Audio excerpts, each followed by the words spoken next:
teknologi pada sistem reproduksi ini merupakan teknologi yang digunakan dalam proses reproduksi.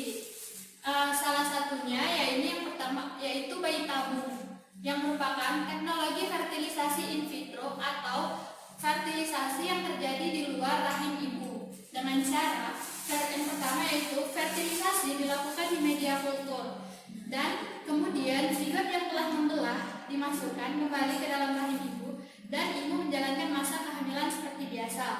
Nah, selanjutnya kita akan membahas tentang masa kehamilan. Masa kehamilan dan kelahiran. Masa kehamilan atau gestasi adalah fase di mana embrio mulai berkembang menjadi fetus. Nah, fase ini dibagi menjadi 3 trimester, yaitu maksudnya 3 bulan. Yang pertama, 0 sampai 3 bulan, yang merupakan perkembangan terpusat pada organogenesis.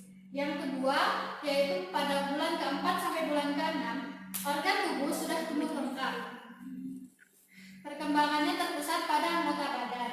Dan trimester ketiga yang dimulai dari 7 sampai 9 bulan, penyempurnaan organ dan pertumbuhan yang besar.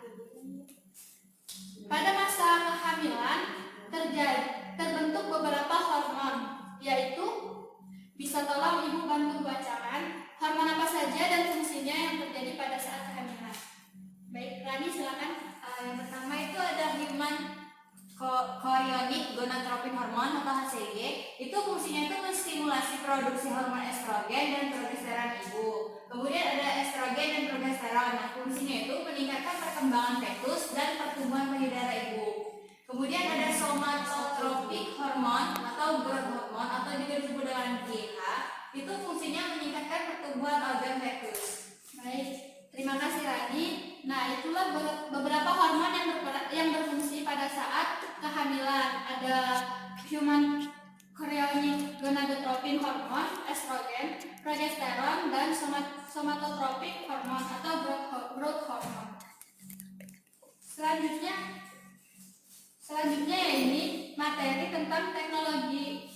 Tadi kan sudah membahas tentang bayi tabung. Sekarang ada lagi teknologi pada sistem reproduksi, yaitu keluarga berencana. KB atau menggunakan berbagai macam cara untuk mengatur kehamilan ibu. Yang pertama yaitu KB alami. KB alami itu contohnya adalah sistem kalender subur berdasarkan siklus menstruasi ibu. Yang kedua yaitu menyusui eksklusif. Dan ada KB hormon. KB hormon ini menggunakan hormon yang digunakan antara lain progesteron untuk mencegah menstruasi atau progesteron dan estrogen yang mencegah ovulasi dan menstruasi. Contohnya adalah pil KB, suntik KB, vaginal ring, intrauterine system atau IUS. Nah, selanjutnya ini ada gambar. Apa yang kalian bisa ketahui dari gambar ini? Seorang ibu yang sedang menyusui anaknya. Nah, dan apa hubungan dari seorang ibu dengan materi kita yang sedang menyusuinya tadi? Nah, ibu yang sedang memberikan ASI ini merupakan contoh dari KB alami. Baik ya, yang tadi sudah kita bahas. Nah, KB alami tadi salah satunya itu menyusui eksklusif dengan pemberian ASI. Pemberian ASI ini juga sering disebut dengan laktasi, yaitu proses memproduksi, mengeluarkan, dan menghasilkan ASI. Selanjutnya yaitu kelenjar mame atau kelenjar susu yang berada di lapisan kulit dan menyekresikan campuran lemak, protein, dan karbohidrat yang dikenal dengan air susu. Nah, kandungan air susu tersebut yang ASI diantaranya sebagian besar dipenuhi dengan laktosa, kemudian lemak, protein, dan zat-zat lain di sini yang disebutkan termasuk vitamin dan air serta yang lainnya. Nah, ini adalah kandungan kolostrum dan ASI. Sebelumnya adakah yang tahu kolostrum itu apa?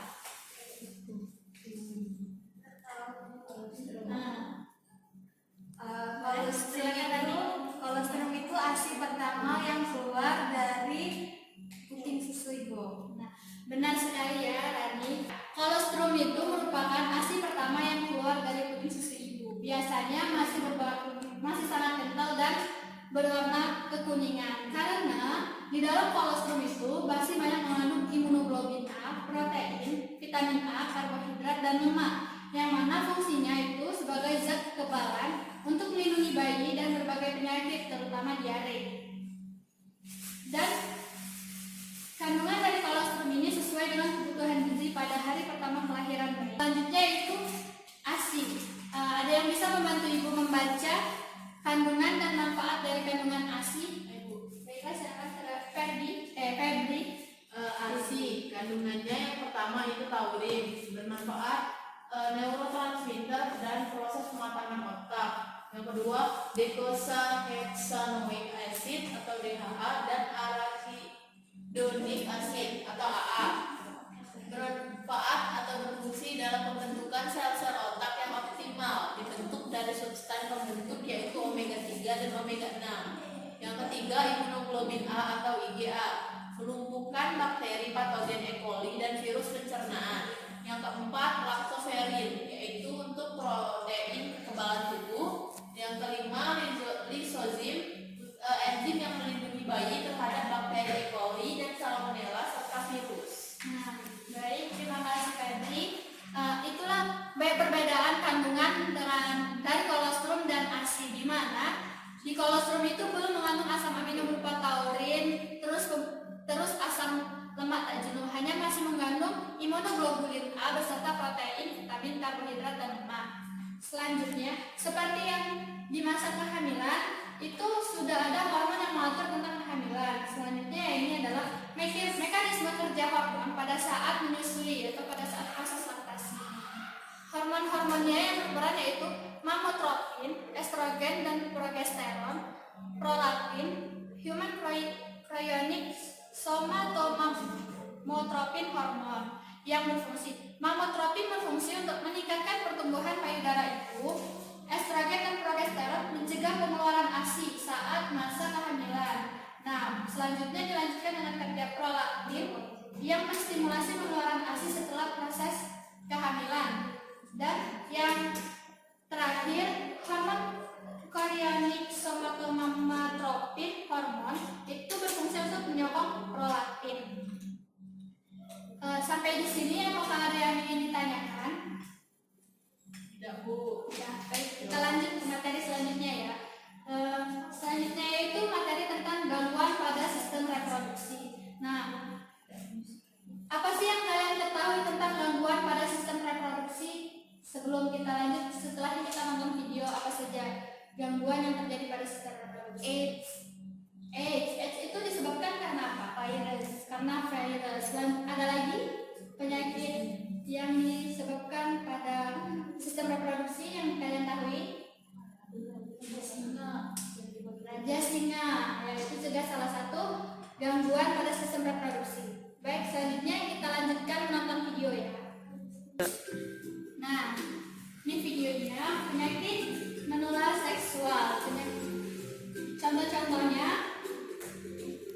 yaitu ada uretritis, epididymitis, sifilis, keputihan, HIV atau AIDS, kondiloma, pyogonadisme, dan okritis. Yang pertama, uretritis. Uretritis itu merupakan peradangan uretra dengan gejala rasa gatal pada penis dan sering buang air kecil. Ini yang sering menyebabkan uretris adalah chlamydia. Selanjutnya itu epididymitis. Epididymitis ini adalah penyakit kelamin yang berupa infeksi yang sering terjadi pada saluran reproduksi pria. Penyakit ini disebabkan oleh bakteri E. coli dan chlamydia. Nah, yang selanjutnya ada sifilis. Sifilis atau raja sira ini biasanya disebabkan oleh bakteri yang bernama Treponema pallidum. Ini biasanya menyebar melalui hubungan seksual dengan orang yang sudah terinfeksi. Ini contohnya terjadi bercak-bercak merah. Yang selanjutnya itu keputihan. Keputihan muncul seperti gumpalan seperti endapan susu berwarna putih. Ini biasanya disebabkan karena infeksi jamur Candida albicans.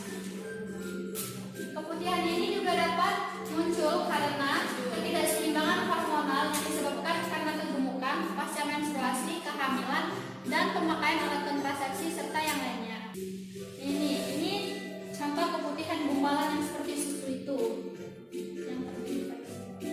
Selanjutnya itu HIV atau AIDS, merupakan penyakit pada kekebalan tubuh yang ditularkan melalui kontak seksual. Merupakan salah satu penyakit yang paling mematikan dunia. Penyakit ini disebabkan oleh virus yang bisa masuk ke dalam aliran darah melalui luka, melalui dinding tipis pada mulut dan mata, serta dalam anus atau alat kelamin. Penyebaran virus ini paling utama terjadi karena adanya hubungan seks melalui vagina dan anal tanpa pelindung. Biasanya terkena karena ada orang yang sudah terkena AIDS yang melakukan hubungan seksual seperti itu.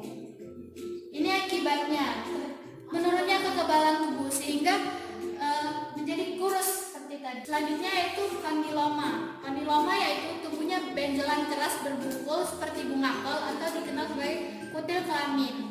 Kutil ini biasanya disebabkan oleh virus human papilloma virus atau virus yang menyebabkan keganasan pada jaringan. Penyakit ini ditemukan di sekitar alat kelamin bagian luar, di dalam yang vagina atau di sekitar anus hingga ke mulut rahim. Nah, ini gambarnya contohnya yang terjadi di tadi. Selanjutnya ini adalah hipogonadisme, yaitu penurunan fungsi testis yang disebabkan oleh gangguan interaksi hormon seperti hormon androgen dan testosteron. Gangguan ini menyebabkan infertilitas, impotensi dan tidak adanya tanda-tanda kepriaan pada pria. Nah, itu posisinya itu agak turun dari biasanya. Yang selanjutnya ada orkitis. Orkitis ini merupakan penyakit kelamin yang berupa peradangan pada testis yang disebabkan oleh virus parotitis. Jika terjadi pada pria dewasa, penyakit ini dapat menyebabkan infertilitas, yaitu kemanduan. Nah, sudah itulah beberapa contoh penyakit menular seksual yang disebabkan karena gangguan pada sistem reproduksi. Sampai sini, adakah yang ingin ditanyakan? Ya, Bu.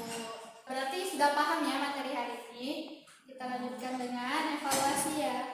Kita kerjakan soal ini.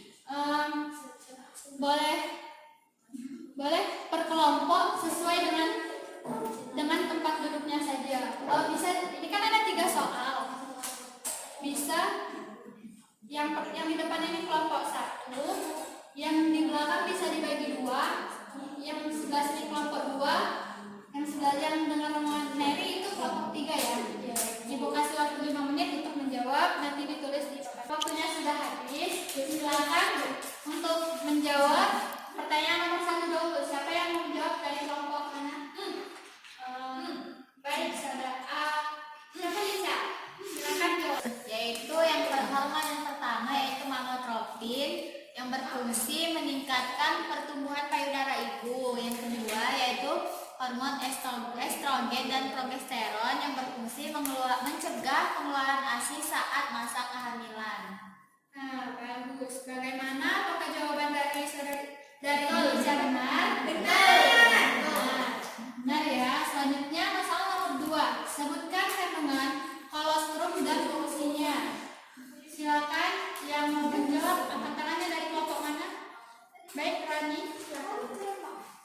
Jadi di kandungan kolostrum itu ada imunoglobulin A, terus protein vitamin A, karbohidrat dan lemak. Nah, manfaatnya dari kolostrum itu adalah zat kekebalan untuk melindungi bayi dan dari berbagai penyakit, terutama tuh ada diare. Nah, sesuai dengan kebutuhan gizi bayi pada hari pertama kelahiran, karena kolostrum itu adalah ASI pertama yang keluar dari putih susu ibu. Nah, baik. Bagaimana? Apakah jawaban dari Rani sudah benar?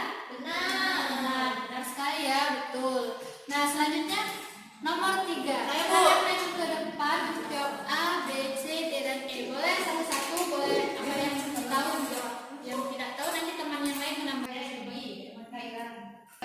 Febri sudah selesai. Yang A, jawabannya penyakit AIDS itu disebabkan karena virus HIV yang berakibat turunnya sistem imun tubuh. Apakah benar? Benar. Benar ya yang tadi. Tadi ada contoh di video yang gambar orang yang sampai kurus karena suhu imunnya menurun. Yang kedua, yang B. Penyakit apa yang disebabkan oleh bakteri Escherichia coli dan Chlamydia yang menyebabkan kencing nanah? Jawaban Febri di sini epididymitis. Apakah benar? Benar. Benar ya. Selanjutnya, yang C. Apa penyebab dari penyakit okritis yang menyebabkan peradangan testis dan infertilitas pada orang dewasa? Jawaban Febri itu disebabkan oleh virus paroitis. Apakah benar? Benar. Benar ya, tadi sudah ada penjelasannya di video. Yang selanjutnya, penyebab lagi, apa penyebab dari penyakit sifilis atau raja singa yang mengakibatkan radang alat kelamin? Jawaban Febri di sini adalah Treponema pallidum. Apakah jawaban Febri ini benar? Benar. Benar. Selanjutnya yang terakhir, penyakit apa yang disebabkan oleh Candida albicans yang mengakibatkan keputihan? Jawaban Febri di sini keputihan. Apakah benar? Benar. Betul sekali. Kak. Baik, bagus ya jawabannya. Pertanyaannya sudah terjawab semua. Sekarang sebelum kita mengakhiri pelajaran hari ini, adakah yang bisa menyimpulkan pelajaran kita pada hari ini? Baiklah, saudara Nurhalisa. Kesimpulannya ialah teknologi pada sistem reproduksi ada dua, yaitu bayi tabung dan keluarga berencana. Nah, dalam teknologi sistem reproduksi setelah fertilisasi terjadi fase gestasi atau kehamilan, di mana embrio mulai berkembang menjadi fetus. Kemudian setelah melahirkan, bayi membutuhkan nutrisi berupa ASI yang mengandung lemak, protein, laktosa, dan laktosa. Terus ada beberapa penyakit dalam sistem reproduksi yang dapat menular, diantaranya AIDS, raja singa, dan lain-lain. Bagus kesimpulan yang diberikan oleh Nurhalisa tentang materi kita hari ini. Selanjutnya Ibu ada tugas untuk di rumah, dikumpulkan 3 hari lagi, yaitu buat resume tentang upaya untuk melalui program KB. Dikumpul 3 hari lagi ke email Ibu ya. Dibuat di dalam kertas A4 berbentuk Word, tidak apa-apa, Word atau PDF itu boleh dikirimkan ke email Ibu. And Rizky bisa email. Baik. Jelas ya tugasnya?